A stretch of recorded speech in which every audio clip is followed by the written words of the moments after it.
네, 오늘의 말씀 본문은 빌립보서입니다. 빌립보서. 바울이 로마 감옥 가운데 갇혀 있을 때에 빌립보 교회를 향해 보냈던 서신서 중에 성경이랍니다. 빌립보서의 끝 인사로 분류될 4장 가운데 오늘 4절과 7절의 말씀을 통해 바울은 빌립보 교회 가운데 성도들에게 세 가지를 전합니다. 기뻐하라, 관용하라, 기도하라. 이 세 가지를 전하고 있습니다. 우리 먼저 4절의 말씀을 함께 읽어보겠습니다. 4절의 말씀 한번 같이 읽겠습니다. 시작. 주 안에서 항상 기뻐하라. 내가 다시 말하노니 기뻐하라. 아멘. 이 말씀에 아멘이 되십니까? 아멘. 우리들이 이 말씀 가운데 아멘이 되시기를 소망합니다. 이 말씀이 우리들에게 어떤 말씀을 전하고 있습니까? 주 안에서 항상 기뻐하라. 무엇을 하라고요? 기뻐하라 라고 전하고 있습니다. 성도는 어디에서 기쁨을 찾을 수 있을까요? 주 안에서입니다. 성도는 주님 안에서 기쁨을 누리는 존재입니다. 자신이 어디서 기쁨을 누리는지를 한번 잘 살펴보시기를 바랍니다. 수입에서 기쁨을 누리십니까? 관계에서 기쁨을 누리십니까? 일의 성과에서 기쁨을 누리십니까? 아니면 성취에서 기쁨을 누리십니까? 성도는 주 안에서 기쁨을 누린답니다. 엔 큐리오라고 쓰여 있거든요. 주님 안에서 누리는 기쁨을 말하고 있습니다. 주님 안에서 누리는 기쁨은 구원의 기쁨입니다. 회복의 기쁨입니다. 용납함의 기쁨입니다. 화해의 기쁨입니다. 돌아옴의 기쁨입니다. 집을 나갔던 탕자가 돌아와 아버지로부터 용납함을 받았을 때의 그 기쁨이랍니다. 집에 있던 집탕이 탕자와 화해하며 회복의 누림을 받았을 때의 기쁨이랍니다. 즉 아버지의 사랑 안에 거함으로 오는 기쁨이랍니다. 원하던 차를, 고대하던 차를 샀을 때의 기쁨, 갖고 싶던 것을 드디어 샀을 때의 기쁨, 수익이 났을 때의 기쁨, 자식이 대학에 합격했을 때의 기쁨, 원하는 점수를 얻었을 때의 기쁨, 삶에서 경험하는 이러한 경험들과는 다른 영원한 아버지와의 관계의 기쁨을 말하고 있습니다. 성도는 그 주님 안에서 그 기쁨으로 기뻐하는 존재랍니다. 주님으로 인하여, 예수님으로 인하여 회복된, 구원받은 하나님과의 관계의 회복으로 그 안에서, 그 사랑 안에서 기뻐하라 라는 말씀이랍니다. 우리 4절의 후반절을 다시 보시지요. 내가 다시 말하노니 기뻐하라 라고 말하고 있습니다. 내가 다시 말하노니 기뻐하라. 말씀은 기뻐할 것을 2번이나 말하고 있죠. 강조하는 표현이랍니다. 주님 안에서 기뻐할 것을 강조하고 또 강조하고 있습니다. 이것이 성도의 삶 가운데 매우 중요하기 때문입니다. 다시 한번 말씀드립니다. 주님 안에서 항상 기뻐하시는 우리 좋은교회 성도님들 되시기를 예수님의 이름으로 축복합니다. 아멘. 기뻐하라는 이 표현은 문법적으로 명령어입니다. 기뻐하는 마음이 나에게 들지 않을지라도, 기뻐할 상황이 아닐지라도 기뻐하라 라고 하는 명령의 어조를 담고 있는 표현이랍니다. 이 명령이라는 이 표현을 우리 현대인들은 참으로 힘들어합니다. 누가 나한테 명령한다는 것을 받아들이기를 싫어하지요. 거부합니다. 또 명령 어투로 쓰여 있으니 내 안에 기쁨의 근원은 모른 채로 억지로 기뻐해야만 하는 줄로 오해하고는 합니다. 그러니 주 안에서 항상 기뻐하라 라는 이 주님의 말씀 가운데 이러한 반문들을 또한 가지고 있습니다. 주님, 난 기뻐할 상황은 아니에요. 상황도 모르는 소리 하시네요. 나는 기뻐할 상황이 아닌데 기뻐하라니요. 이 명령 참 싫습니다. 듣기 싫어요. 견디기 어려워요. 하는 것이 우리 현대인의 신앙의 마음이기도 하답니다. 이런 마음들은 막상 성경의 저자가 누군지, 이 말씀을 말하고 있는 자가 누군지, 나에게 이 말씀을 하는 분이 누구인지를 모를 때 일어나는 무지의 오류이기도 하답니다. 이 말씀은 누가 하고 있습니까? 하나님께서 우리에게 하고 계시는 말씀이랍니다. 그리고 기뻐하라 라는 이 말씀 속에는 하나님께서 내가 너를 기뻐하는 삶으로 만들겠다라고 하는 하나님의 의지가 녹아 있습니다. 이것이 성경의 명령문들이랍니다.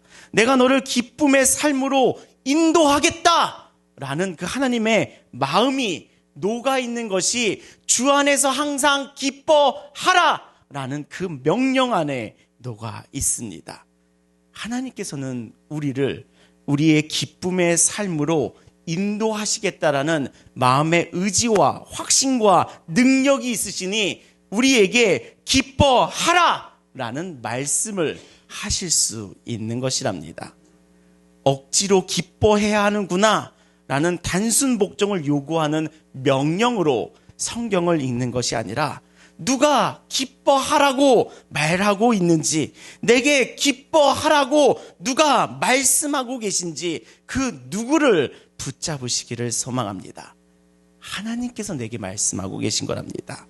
하나님께서 성도의 삶을 기쁨의 삶으로 만들어 가시겠다라는 하나님의 선언이랍니다. 이렇게 이 말씀에 이 하나님의 마음에 관계를 두는 자, 믿음을 두는 자, 이 하나님의 의지를 붙잡는 자, 그 성도의 삶 가운데는 기쁨의 삶으로 하나님께서 인도하실 줄을 믿습니다. 아멘. 우리의 대화를 살펴보면요, 우리는 괴롭고 힘들어하는 상대를 향해서 그럼에도 불구하고 기뻐하십시오 라는 말을 못합니다. 우리는 이런 말을 못합니다. 우리는 그럴 능력이 없습니다. 나 너무 힘들어. 나 너무 죽을 것 같아. 나 못 견디겠어. 나 돈 벌어야 돼. 하나님을 믿는 것은 나중에 해야 되겠어. 지금 빛이 급해. 이런 말을 들을 때 우리는 그 누구도 그 상황 속에서도 기뻐하세요라는 말을 못합니다.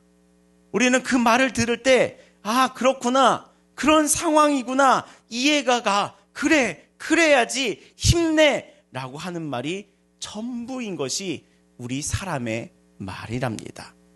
신앙의 연수가 아무리 많이 쌓였다 여겨질지라도 장로님도 권사님도 목사도 이 말을 넘어서지를 못합니다. 이것이 인간이 가진 능력 없음이랍니다. 그럼에도 불구하고 기뻐하십시오. 그 상황 가운데서라도 주님 안에서 기뻐하세요. 다시 말하노니 기뻐하세요 라고 말할 수 없습니다. 우리 사람에게는 그런 능력과 마음과 의지가 없기 때문이랍니다. 그런데 하나님은 어떤 말씀을 하십니까? 어떠한 상황 가운데 있던 주 안에서 항상 기뻐하라 라고 말씀하십니다. 주 안에서, 즉 하나님 아버지의 품 안에입니다. 그 하나님의 품 안에는 평안과 기쁨이 있습니다. 그리고 하나님께서는 그 성도의 삶을, 자녀들의 삶을 그 아버지의 품 안으로 반드시 이끌어 주신답니다. 그것이 우리들의 믿음이랍니다. 그래서 그 믿음이 있으니, 하나님 아버지에 대한 이 믿음이 있으니 바울은 사실상 감옥에 갇혀있는 상황 가운데 있을지라도 주 안에서 우리 기뻐하자라는 말을 빌립보 교회 가운데 전할 수 있었던 것이랍니다. 하나님 아버지는 우리를 그분의 품으로, 아버지의 품으로, 기쁨이 넘치는 그분의 품 안으로, 그분의 집으로 우리를 인도하시는 분인 줄을 믿습니다. 이 믿음이 우리 안에 있으니, 이 믿음이 내 안에 있으니, 이 말씀이 내게 살아있는 주님의 말씀이 되니 주 안에서 우리가 항상 기뻐하는 삶이 될 줄을 믿습니다. 내가 다시 말하노니 기뻐하라 라는 이 말씀이 우리 안에서 살아있어, 생명력 있어 우리를 기뻐하는 삶으로, 기쁨의 삶으로 인도할 줄을 믿습니다. 우리 사랑하는 좋은교회 성도 여러분, 이 하나님의 말씀에 믿음을 두어 기쁨의 삶이 되실 줄을 믿습니다. 능력이 없어, 마음이 없어, 의지가 없어, 이끌어주지를 못해서 그저 공감밖에 할 수 없고 또는 지적할 수밖에 없는 사람의 말에 믿음을 두지 마시기를 소망합니다. 자신의 믿음과 신앙을 무너뜨리는 사람들의 어리석은 격려와 위로 가운데 들어가지 마시고 너를 기쁨의 삶으로 인도해 내겠다라고 하시는 하나님의 능력의 말씀에 믿음을 두시는 삶 되시기를 예수님의 이름으로 축원합니다. 아멘. 5절 함께 읽겠습니다. 5절 같이 읽겠습니다. 시작. 주께서 가까우시니라. 아멘. 너희 관용을 모든 사람들에게 알게 하라 라고 말씀하십니다. 여러분들, 관용이 무엇입니까? 관용은 너그럽게 용서한다 라는 의미를 가지는 단어이지요. 타인과의 관계를 가지는 그런 의미의 단어랍니다. 성도의 삶 가운데 타인을 대할 때, 이웃을 대할 때, 형제를 대할 때 온유하고 부드러운 마음을 가지는 것을 뜻합니다. 예수님도 동일한 마음이시셨죠. 저는 이 단어를 보면서 너희 관용을 모든 사람에게 알게 하라 라고 하는 이 문맥 속에서 관용이라는 이 단어가 흔들리지 않고 공정하며 적합한 마음을 가지는 자의 태도라고 해석됩니다. 즉, 관용함은 타인에 대한 인내와 너그러운 배려를 가질 수 있는 그러한 태도는 그 중심에 흔들리지 않는 마음이 있습니다. 즉, 관용의 삶의 마음은 바로 흔들리지 않는 마음이랍니다. 사람에 따라, 상황에 따라 흔들리지 않음을 모든 사람에게 알게 하라 라는 그 말씀이랍니다. 우리는요, 사람은요, 환경과 상대에 따라 이리저리 흔들립니다. 상대가 이렇게 말하면 이렇게 말하고 저렇게 말하면 저렇게 말하는 사람을 관용하다라고 말하지 않습니다. 소신 없이 흔들리는 사람일 뿐이지요. 왜 이렇게 흔들릴까요? 왜 이렇게 흔들리는 삶일까요? 왜 이렇게 관용함이 없을 수밖에 없을까요? 그것은 우리의 속이 흔들리는 것이랍니다. 오뚜기의 몸체는 왜 흔들려도 쓰러지지 않고 결국 일어설까요? 그것은 흔들리지 않는 중심을 가지고 있기 때문이죠. 속이 흔들리니까 상황에 따라서 그 삶이 휘청거리고, 속이 흔들리니까 상대방에 따라서, 사람에 따라서 그 태도마저 휘청 흔들리지요. 지금의 성경의 말씀에서 말하고 있는 너희 관용을 모든 사람에게 알게 하라 라고 이 관용하라는 이 말씀은 우리의 중심이 흔들리지 말 것을 전제하고 있습니다. 흔들리지 않는 사람이 관용하는 삶을 살 수 있습니다. 흔들리지 않는 사람이 너그러울 수 있으며, 흔들리지 않는 사람이 용서함을 가질 수 있으며, 흔들리지 않는 사람이 젠틀할 수 있는 것이랍니다. 즉, 흔들리지 않는 사람들이 그 관용을 사람들에게 보여줄 수 있습니다. 하나님은요, 하나님을 향한 믿음은요, 사람 좋은 사람 만들고자 함이 아니지요. 이 사람 저 사람에게 모두에게 예스맨 하는 사람 만들려는 것이 신앙이 아니지요. 이 상황 저 상황에 따라 모두 예스하는 사람을 착한 사람이라고 우리는 오해하고 있지만, 신앙은 이러한 예스맨의 삶을 만들고자 하지 않습니다. 흔들리지 않으시는 관용함은요, 흔들리는 상황과 환경 속에서도, 흔들리는 우리들의 인생 속에서도 우리가 흔들림 없는 마음을, 흔들리지 않는 삶의 중심을, 믿음을, 신앙을 갖도록 빚어가시는 것이지요. 하나님은 우리를 관용하라 라고 말씀하십니다. 명령하신답니다. 그 모든 사람에게 관용함을 보여 알게 하라 라고 말씀하십니다. 그 안에서 동일한 하나님의 의지와 마음을 발견하시기를 소망합니다. 관용하라 라고 하는 그 하나님의 말씀과 그 명령 앞에서 하나님께서 우리를 흔들리지 않는 중심을 가진 자로, 흔들리지 않는 믿음을 가진 자로 이끄시고 만드시고 빚으시겠다라는 그 의지를 발견하시고, 그 하나님의 인도하심 가운데 믿음을 두시는 삶 되시기를 예수님의 이름으로 축원합니다. 아멘. 우리의 삶은 요동합니다. 고요하며 평안한 때는 막상 인생 가운데 얼마 안 갑니다. 우리의 삶의 현장은 낮고 높음이 있고 오르락이 있고 내리막이 있습니다. 티격태격함이 있고 울고 불고 슬펐다가 기뻤다가 있습니다. 우리를 흔드는 것이 바로 이러한 삶이지요. 누구나가 다 이러한 삶의 환경 속에 놓여 있기에 흔들립니다. 그런데 믿음은, 하나님의 말씀은 우리를 흔들리지 않게 하심으로 관용하는 삶으로, 타인에게조차 관용할 수 있는 삶으로 이끄신답니다. 그 모습이 어떠한 모습이겠습니까? 삶이 잘 되는 것 같아도, 몸이 건강하고 돈이 잘 벌리고 애들도 밝고 건강하며 공부도 잘하고 성장하고 모든 것이 잘 갖추고 살아가는 삶인데도 너무나도 신기하게 교만하지 않습니다. 이 모든 것이 주님께서 맡기신 선물로 여기며 더 열심히 성실히 살아갑니다. 저런 사람은 정말 교회를 다니는데 누가 보아도 돈에 있어서 탐욕스럽지가 않네 라는 것을 나타내지요. 오히려 세상과 다르게 주님께서 주신 선물이기에 나누고 섬기는 것을 주저하지 않고 관용하는 삶으로 내놓습니다. 제가 사역하였던 이전 교회 한 장로님은 수천 명을 이끄는 연구소의 소장이셨습니다. 그분의 연구 성과가 신문에 나오기도 하더라고요. 그분은 교회에서 안내를 서시고 식당에서 접시를 닦으시며 학생들과 선교 나가서는 짐을 옮기시며 땀 흘리는 그 모습을 보며 와, 진짜 저런 사람이 있긴 하구나 라는 것을 생각하게 했던 분이 계신답니다.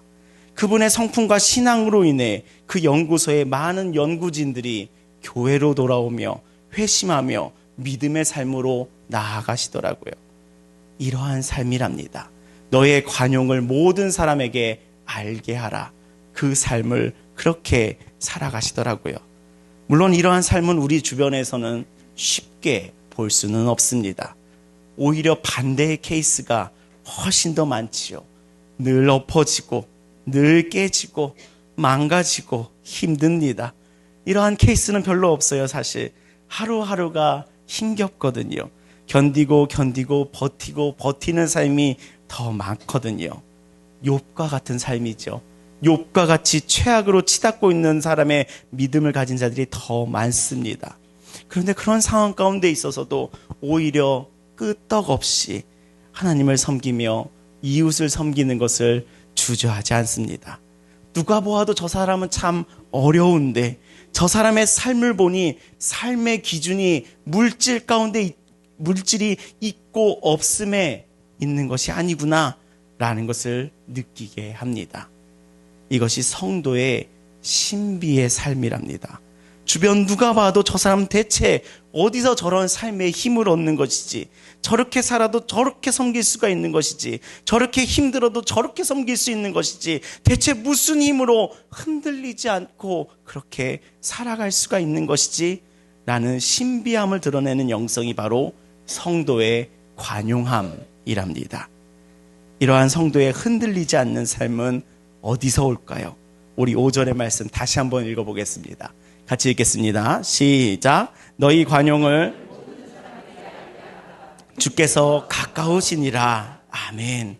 이 성도의 관용하는 삶은 바로 주께서 가깝기 때문에 가능하답니다. 주님께서 가까우시기 때문에 성도의 삶은 관용하며 흔들리지 않는 삶이 되는 줄 믿습니다. 주께서 가까우시다는 것은 두 가지로 해석이 됩니다. 둘 중 하나를 선택하고자 함이 아니라 동시에 두 가지 의미를 가진답니다. 첫 번째 의미는 주님께서 다시 오실 날이 가깝다라는 것이랍니다. 주님께서 다시 오실 날, 즉 끝이 있으니 그 삶이 일비하지 않습니다. 하나님께서 마침내 이루신다는 그 믿음이 있을 때, 그 끝내 가까이 오셨으며 끝내 오신다는 그 믿음이 있을 때 우리는 흔들리지 않는 관용함으로 삶을 살아갈 수가 있습니다. 또 다른 두 번째 의미는 주님께서 우리의 삶과 가까이서 우리를 살피신다는 의미랍니다. 성도의 삶은 혼자서 아둥바둥하는 삶이 아니랍니다. 주님께서 가까이 계시답니다. 우리 안에 가까이 계신답니다. 정말 가까이라고 할 수 있을 만큼 최대한 가까이 계신 분이 바로 우리 주님이시랍니다. 주님의 눈동자는 항상 우리를 향하고 계시며 주님의 손길은 항상 우리에게 닿고 있으며 우리의 상황과 사람에 흔들리지 아니하므로 하나님을 섬기며 이웃을 섬기는 성도의 신비로운 삶으로, 놀라운 삶으로 인도하여 주신답니다. 가까이서 인도하시기에 우리 성도의 삶은 이렇게 우리의 관용을 모든 사람에게 알게 하는 삶으로 인도하신답니다. 우리 사랑하는 좋은교회 성도 여러분, 주님께서 가까우심으로 인하여 중심은 절대 흔들리지 않는 오뚜기와 같은 삶 되시기를 예수님의 이름으로 축복합니다. 주님의 가까우심으로 인하여 우리의 관용을 이웃에게 있어서 이기심이 아닌 관용함의 삶으로 세상에 알리는 삶 되시기를 예수님의 이름으로 축복합니다. 아멘. 우리 6절의 말씀 읽겠습니다. 6절 함께 읽겠습니다. 시작. 아무것도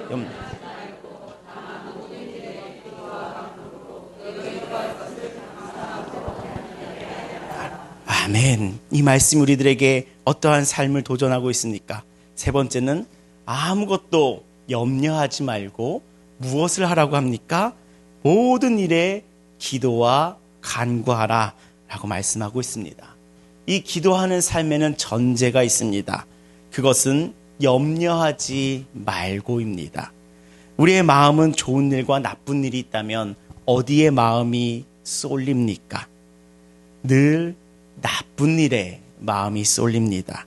부정적인 쪽으로 항상 마음이 다가갑니다. 그러니 항상 마음 가운데는 염려함이 있지요. 우리의 마음은 항상 염려함으로 가득 차 있는데 어찌 바울은 하나님은 우리에게 염려하지 말라고 말씀하실까요? 또 명령하실까요?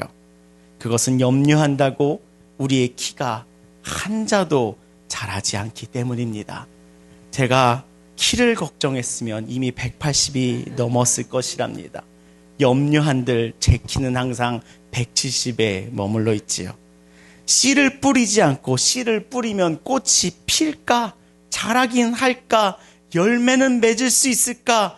염려한다고 그 열매를 얻을 수 있겠습니까? 99% 우리의 염려는 대부분 부질없는 시간이랍니다. 염려의 결과에 대해서는 사실 하나님께서 붙들고 계시기 때문에 성공과 실패는 우리의 손에 있지 않고 하나님의 손에 있기 때문에 우리의 성공과 실패를 염려하는 대부분의 시간은 부질없는 시간이랍니다. 우리 학생 가운데 염려맨 한 명이 있습니다. 염려가 얼마나 많은지 필리핀에 가는데 자꾸만 저를 붙잡고 물어봅니다. 여권 두고 가면 어떻게 돼요? 여권 잃어버리면 어떻게 돼요? 네 손에 있잖아. 근데도 여권 잃어버리면 어떻게 되나요? 비행기 안에서 표를 잃어버리면 어떻게 되죠? 지갑 잃어버리면 어떻게 하죠? 정말 일어나지도 않은 일을, 결과를 가져오지도 못할 것에 대해서 그 인생 대부분의 시간을 염려하고 지내더라고요. 하나님의 말씀은 우리들에게 이렇게 말씀하십니다. 아무것도 염려하지 말고 다만 모든 일에 기도와 간구로 너희 구할 것을 감사함으로 하나님께 아뢰라. 아멘. 아멘입니다. 염려하지 말고 기도하라입니다. 성도의 삶에 있어서 가장 큰 특권을 또한 하나를 꼽으라고 한다면 염려하지 않고 기도할 수 있는 삶이 바로 성도의 특권이랍니다. 어떤 성도님께서 자신이 이런 걱정이 됩니다 라고 상담을 해오셨습니다. 그래서 요즘 말씀도 집중하기가 좀 어렵습니다. 내가 이런 것을 걱정하고 있기에 예배도 참 집중하기가 어렵습니다 라는 이야기를 최근에 전해오신 적이 있습니다. 저는 마지막에 꼭 이 말씀을 덧붙여 드린답니다. 염려하지 말고 기도하시지요. 걱정할 시간에, 염려할 시간에 기도하세요 라고 말씀드린답니다. 우리가 염려하는 것은 삶의 성공과 실패가 내 손 안에 있다라는 자기 우상의 믿음 때문이랍니다. 그러니 더 염려하는 것이지요. 그러나 삶의 성공과 실패, 승리와 패배는 우리 안에 없다라는 것을 성경 내내 읽으면서 우리는 듣고 들어왔습니다. 결국 우리의 삶의 승패가 어디 있다라고 우리들에게 성경은 끊임없이 말해왔냐면 하나님께 있음을 우리들에게 계속해서 소리치고 있습니다. 그렇게 성도의 삶은 승패를, 실패를 걱정하며 염려하는 삶이 아니라 그것은 하나님께 맡겨드리고 오히려 기도하는 삶으로 나아가는 것이랍니다. 그렇기에 기도는요, 나의 성공과 실패, 승리와 패배를 하나님께 맡기는 태도랍니다. 즉, 나를 믿는 삶이 아니라 하나님을 믿는 삶이 바로 기도하는 삶이랍니다. 아무리 우리가 교회를 다닐지라도 기도를 하지 않는다면 하나님을 믿는 것이 아닌 나를 믿고 있는 신앙의 가능성이 너무나도 농후합니다. 우리에게 있어 기도는요, 나의 성공과 실패, 승리와 패배를 하나님께 맡기는 너무나도 멋있는 신앙의 태도입니다. 나를 믿는 삶이 아닙니다. 기도하는 삶은 하나님을 믿는 삶인 줄 믿습니다. 우리가 이런 기도를 가장 많이 하잖아요. 주님, 뭐뭐뭐 해주세요. 주님, 무엇을 도와주세요. 주님, 이러한 교회 되게 해주세요. 와 같은 기도를 참 많이 합니다. 주님께서 도와주세요. 주님께서 이렇게 해주세요. 라는 기도 가운데는 그 결과를 주님께 맡긴다라는 마음이 녹아 있습니다. 하나님께 결과를 맡기고 있는 것이죠. 주님, 우리 교회가 건강한 교회 되게 해주세요. 라는 것은 그 결과를 하나님께 맡기는 기도랍니다. 주님, 우리 가정이 건강한 가정 되게 해주세요. 라는 것은 그 가정의 건강함을 내 능력으로 이루어야겠다는 것이 아니라 하나님의 능력으로 하나님께서 그 가정으로 만들어주시며 인도하여 주시옵소서라는 그 결과를 맡기는 것이지요. 주님, 나의 삶이 기쁨의 삶과 관용의 삶 되게 해주세요. 나는 이러한 기도는 바로 주님께 결과를 맡겨드리는 것이랍니다. 하나님께 승패를 맡기는 것이 바로 기도랍니다. 나에게는 성공과 실패를 결정하는 주권이 없습니다. 그 주권이 있다고 착각하고 있을 뿐이랍니다. 우리에게 있어 성공과 실패를 결정하는 주권은 바로 하나님께 있습니다. 그 권리를 하나님께 드리는 것이 바로 기도입니다. 그 기도의 삶으로 우리가 더 나아가시기를, 하나님께 주권을 다 내려놓는 삶 되시기를 예수님의 이름으로 축복합니다. 아멘. 이러한 마음을 하나님 앞에서의 겸손이라고 합니다. 기도하는 자의 마음은요, 하나님 앞에서 겸손합니다. 이러한 기도하는 자의 마음은요, 하나님 앞에서 애통하는 마음입니다. 이러한 기도하는 자의 마음은요, 하나님 앞에서 온유한 자의 마음입니다. 이러한 기도하는 자의 마음은요, 하나님 앞에서 가난한 자의 마음이랍니다. 우리의 새벽 예배가 시작되며 마태복음 5장을 읽고 있지요. 그리고 팔복의 말씀을 통해 어떠한 마음이 하나님 나라에 이르는 마음인지를, 천국에 이르는 삶인지를, 이랬던 어떠한 삶이 진짜 하나님 앞에서 복된 삶인지를 우리가 새벽마다 바라보고 있지요.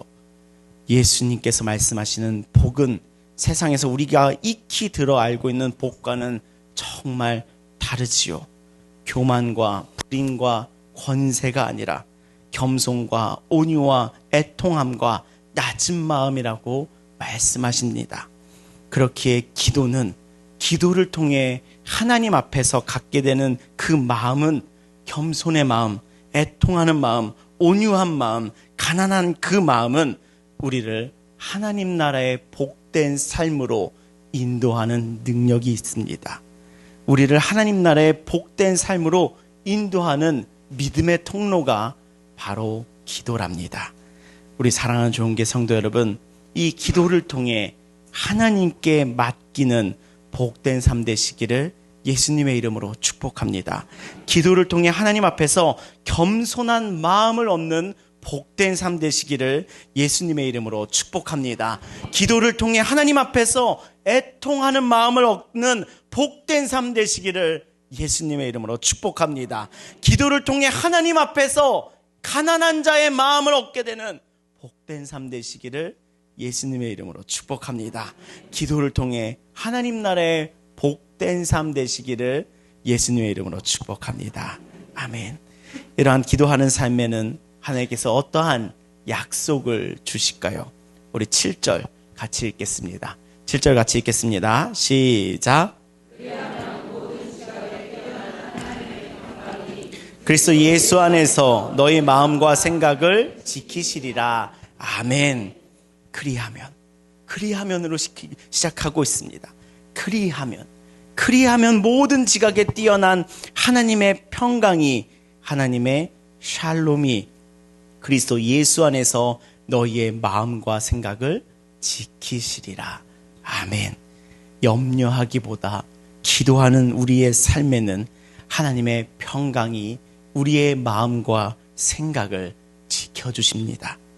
하나님의 평강이 우리의 마음과 생각을 지켜주는 삶, 이것이 궁극의 하나님 나라가 내 안에 임하며 이것이 바로 천국의 삶이지요. 흔들리는 내 마음과 생각을 하나님의 평강이 지켜주는 삶, 매일매일의 삶 속에서 우리의 생각과 마음이 흔들리며 어둠에 물들며 칠흑으로 치닫을 때 내 생각과 마음을 하나님께서, 하나님의 평강이 지켜주는 삶, 이것이 우리가 바라는 궁극의 복된 삶이라고 믿습니다. 돈에 휘둘리는 삶이 아니지요. 관계에 휘둘리는 삶이 아니지요. 돈에 일비하는 삶이 아니지요. 성격에 일비하는 삶이 아니지요. 그 모든 세속적인 욕망은 아무것도 아니지요. 하나님의 평강이 내 마음의 생각과 마음을 지켜주는 이 복된 삶, 이 복된 삶을 바라보시며 오늘도 기도하는 삶, 내일도 기도하는 삶, 염려가 아닌 기도하는 삶 되시기를 예수님의 이름으로 축복합니다. 이 기도하는 자에게 하나님께서 약속하여 주신 저 약속에 믿음을 둘 때에 우리는 더 기도하는 삶으로 나아갈 줄을 믿습니다.